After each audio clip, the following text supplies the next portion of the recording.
আল্লাহ পাক রব্বুল আলামিন তিনি বলেন, আমি মানুষ এবং জিন জাতিকে সৃষ্টি করেছি একমাত্র আমি রব্বুল আলামিনের ইবাদত করার জন্য। জোরে কোন সুবহানাল্লাহ।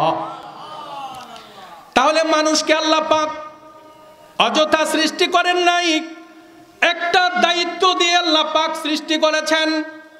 আল্লাহ পাকের একটা উদ্দেশ্য আছে, সেই উদ্দেশ্যটা হলো মানুষ দুনিয়ার জমিনে এসে একমাত্র আল্লাহ রব্বুল আলামিনের গোলামি করবে। জোরে বলেন, কার গোলামি করবে?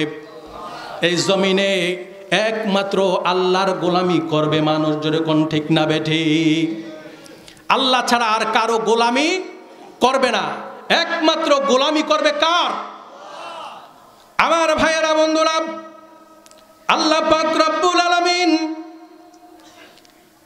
তিনি সূরা আল বাকারার ভিতরে বলেন, ইয়া আইয়ুহান নাসু উবুদু রাব্বাকুমুল্লাযী খালাকাকুম আল্লাযী মিন ক্বাবলিকুম লাআল্লাকুম তাত্তাকুন। জোরে বলুন সুবহানাল্লাহ।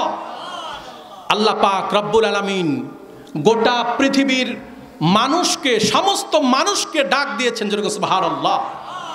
এখানে আল্লাহ পাক রব্বুল আলামিন শুধুমাত্র মুমিনদেরকে ডাক দেন নাই, শুধুমাত্র ইমানদারদেরকে, শুধুমাত্র মুসলমানদেরকে ডাক দেন নাই। আমার আল্লাহ পাক রব্বুল আলামিন গোটা পৃথিবীর সমস্ত মানুষকে আহ্বান করেছেন। আহ্বান করে আল্লাহ পাক বলেন, তোমরা একমাত্র আমি রব্বুল আলামিনের ইবাদত করো। ইবাদত করো কার? জোরে বলেন, কার? আল্লাহ বলেন, একমাত্র আমি রব্বুল আলামিনের ইবাদত করো, কেননা আমি তোমাদেরকে সৃষ্টি করেছি এবং তোমাদের পূর্ববর্তী যারা আছে তাদেরকেও আমি আল্লাহই সৃষ্টি করেছি। জোরে কোন সুবহানাল্লাহ। আর আমার গোলামি করবে এজন্য, আমার গোলামি এই জন্য করবে যে যাতে করে তোমরা মুত্তাকি হতে পারো, পরহেজগার হতে পারো। জোরে কোন সুবহানাল্লাহ।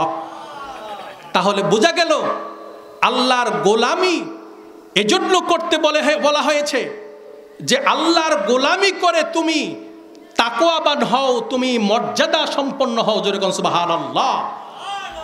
কারণ কি? কারণ কি?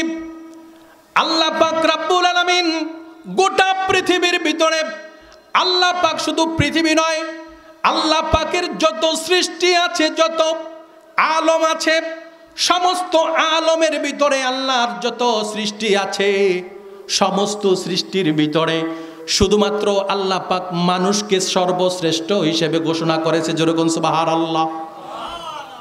এই সর্বশ্রেষ্ঠ মানুষের যে দায়িত্ব, সেই দায়িত্বটা কিন্তু সর্বশ্রেষ্ঠই হওয়ার কথা। জোরে কোন ঠিক না বেঠিক?